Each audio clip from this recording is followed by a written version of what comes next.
So I have kind of a confession.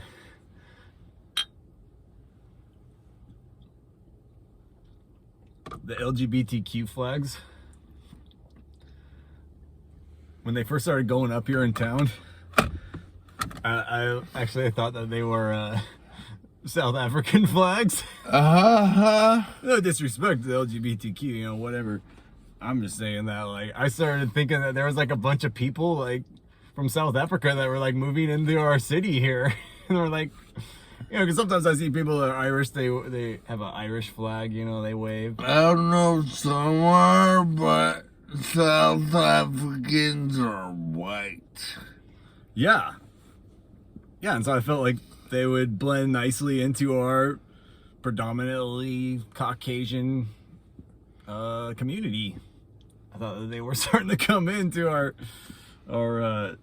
city here, and I was just like, man, there's just a lot of South African people moving in. Like, what is going on here? This is like an epidemic or something. English Anglo, or whatever they call us. What's that? English Anglo. English Anglo. Anglo-Saxon or English Anglo-English or something like that. I think more like Anglo-Saxon English. It's a fabric of information. A fabric. It's a fabrication of information out of your intoxication. This episode is sponsored by Michelob Ultra Infusions. I forget what was that. Well, we're talking about how I was thinking that there was a huge influx of South Africans moving into our city, but really just LGBTQ. It was an LGBTQ flag, so I just started noticing, but I didn't know what it was because I'm ignorant to certain things, I guess. It's like everybody's ignorant in one thing or another. Yeah, they got something flawed that they're something that you might have a good idea about everything in your life, but if you don't know about something, that makes you ignorant. That's truth. That's couldn't have said it more more truthfully there, sir.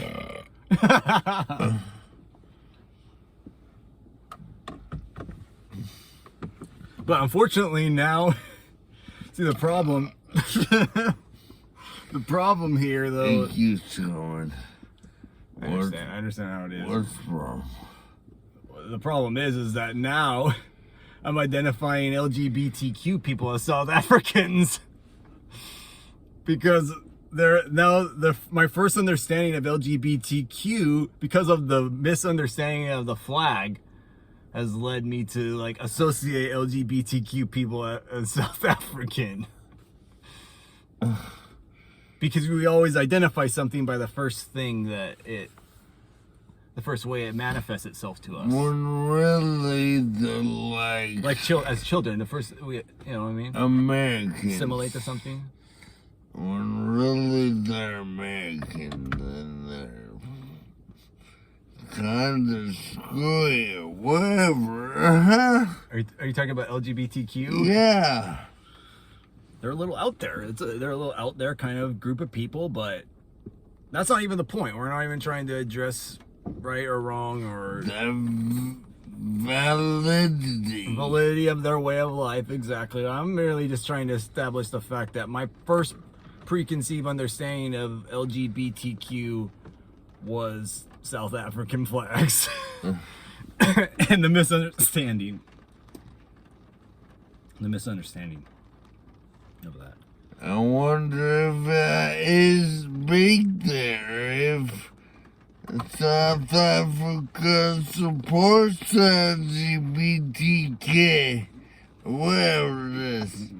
I don't really know. All I'm really saying is that this was what I associated them as, and so It's like the South African essays. It's LGBTQ. It's like the code lingo now for me. If you associate or think somebody to be LGBTQ, and you're with other people, you can say like, I think that person's South African. I wish we worked on South Park. We could make it South Park. This is kind of South Parky, yes. It's kind of a South Parky kind of concept, yes. It's prime for a new episode, streaming near you. In fact, I'm surprised you didn't have a South Park comment. I was trying to keep South Park out of it, really. I don't want to be too South Park orientated. Well, now we're coming up with episodes. They might steal our idea. I don't know if they see our podcast. That would be great if they stole our idea. Well, they've already done an episode about stealing ideas. You can have it. The Fish Sticks episode where they stole Carlos Mencia stole the idea from Cartman and Jimmy. They stole the idea of the fish dicks. Fish dicks, but fish sticks. But it's a play on words, fish dicks. And it's like the fish dicks joke. Do you like fish sticks? Do you like putting fish sticks in your mouth? What are you, a gay fish? What are you, a South African essay? And they got Carlos Mencia in there too. An essay too. Probably. You know, some essays. Like Carlos Mencia. Yeah, and then like right after South Park ripped on him, he just like disappeared too. Another South Park curse. What is he now? I don't know. He might be dead. I don't know. I haven't heard from him or seen him in a while. On YouTube or anything. South Park killed him in the episode, so he might be dead. I don't know. Kanye West killed him. Might be taking a leave of absence. Leave of absence? Forever, yes. Forever. An eternal dirt nap. An eternal dirt nap. Yep. But really, we're not even trying to make fun of LGBTQ. This has everything to do with a misunderstanding of the flag I thought was South African people. It's just kind of funny to me. It's kind of ironic. And so now I associate people of that kind of nature as South Africans. Because the flags are very similar. I have to say they're kind of similar. You anti-Semite. Wait, is that right? No. That's anti-Jewish. Sorry.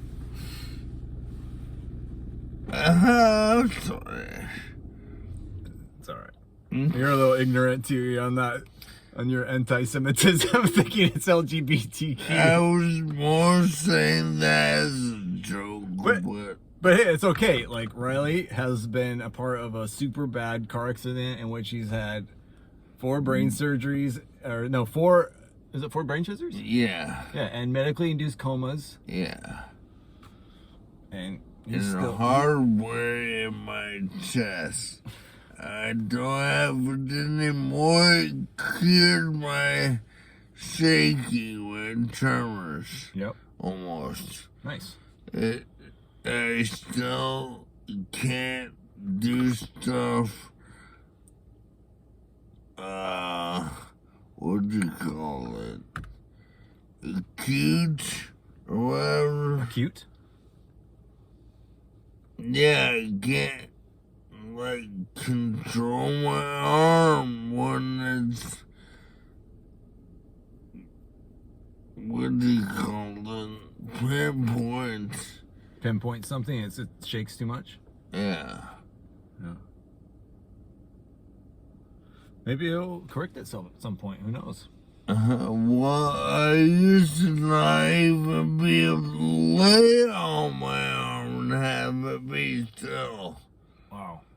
Was it so shaky? It was so bad. Yeah. Couldn't even lay on it. It was like all over the place. But you had that thing in your chest that helped to kind of settle it down, though. That's what it sounds like, huh? Well, it was supposed to help with the symptoms, but I kept having to dust it up, and I left it up for a while, and then I didn't shake anymore. I wanted to get rid of it.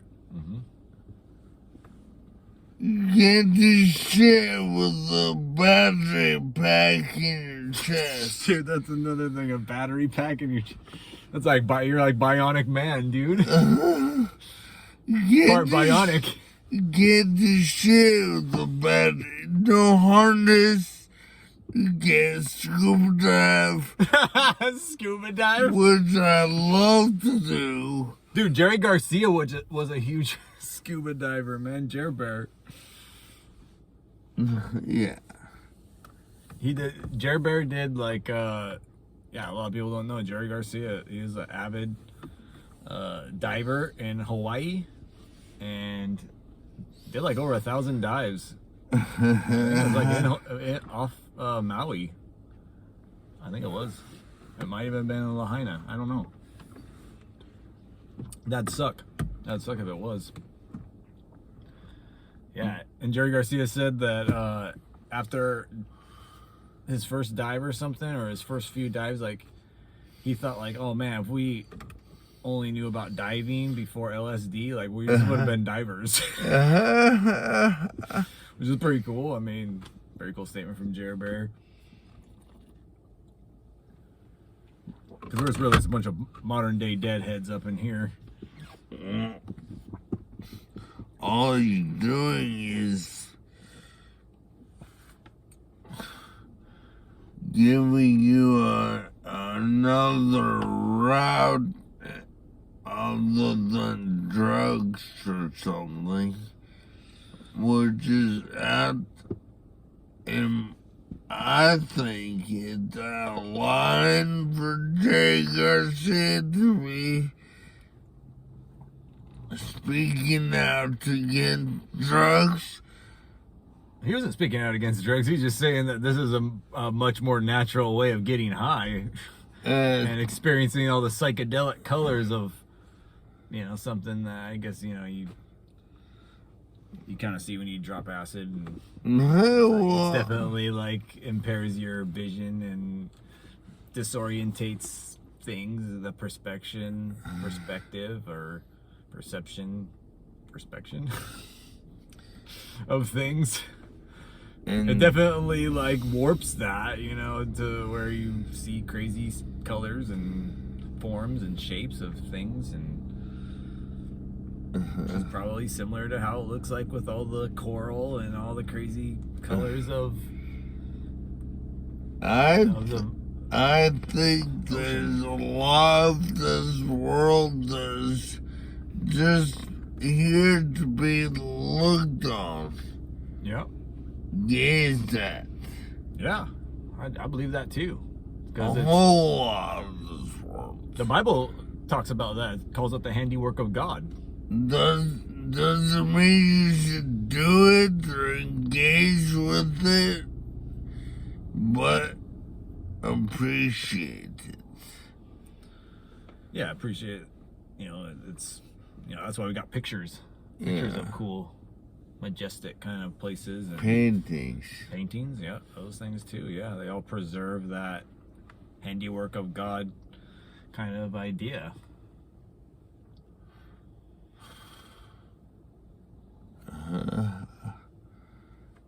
It's a good thing, man. Road trips too. And that road tripping. That reminds me of the Grateful Dead, man.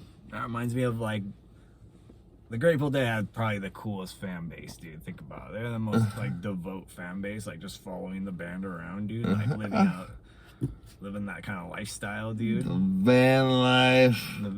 Yeah, dude. I mean, it's pretty cool, dude. Like Dylan. Huh? Like Dylan. Who's that? Oh, you never met him? Was he some guy that came by your place a few times? Yeah. Okay, I think I know what you're talking about. Yeah. Oh, yeah, he was like living in his van. Mm-hmm. Yeah, he's like more or less a squatter, though. I don't think he's a deadhead. I think he's just a squatter. Let's make a differentiation here between deadheads and squatters. He was horseshit when it came down to it. He pissed me off, and then he wouldn't leave my house. I was freaking out. Oh shit! You have to call the cops and stuff. No, but I was freaking out to the point I couldn't breathe. Oh shit! I was pissed he wouldn't leave me alone. Yeah. I'm sorry, I just had a total tangent. I was just thinking, man, there's been no blinking. See, this is what I'm talking about. There's been no blinking from this thing for the last 15 minutes. And okay, but I bet if I like engaged it right now or we engage it, I bet there'd be a blink. It's amazing you think this thing is hooked up to something. It's hooked up. Oh, No, no. it's not. It's saying no, it's not hooked up to anything. It did engage, though, and it hasn't engaged. Oh, that's a long red, too. Yeah. So it's not hooked up to anything. So so is it a spirit? Could that be like saying it's a spirit or something? That has like infiltrated the computer system of this thing and is using it?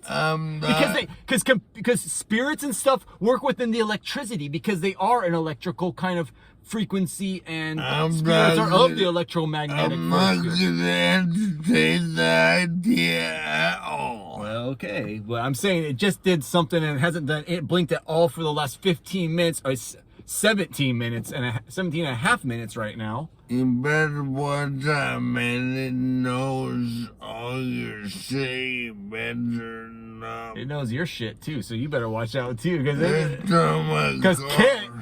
Kit in Knight Rider was able to read the minds of not only knew David Hasselhoff's thoughts, but he knew the people that were always riding in the car, their thoughts and everything about them as well. So it knows you too, bud. You think this car is Knight Rider? I'm not saying it's Knight Rider. I'm saying if this thing is a form of an artificial intelligence that is like Kit, that somehow has came from sci-fi reality into real reality, then we need to understand it more. Fuck, man. I don't know. It's not blinking at all. There's been no more blinking since the red. I don't know if that's a selling point for Lexus. What? That their products can be tampered with by ghostly spirits that are picked up along road trips and attach themselves to my car? And they're trying to now communicate with me? I don't know. I guess. Or is it artificial intelligent Kit? I'm calling it Kit. If it's a spirit, his Kit. If it's artificial intelligence, it's Kit too. It's Kit no matter what. I'll just remember that you take the advice of a 80s TV star. So I'm not taking the advice. I'm just saying I'm applying that concept potentially into a futuristic reality in the here and now. I can't back out that easy. Hey, well, I'm not listening to its advice, because otherwise, if I was listening to its advice, I would have killed myself a few years back. Indeed. So I'm not that. That saves you. Well, yeah, that's because I'm weighing everything out. That saves you. I'm weighing everything out in its proper light and form.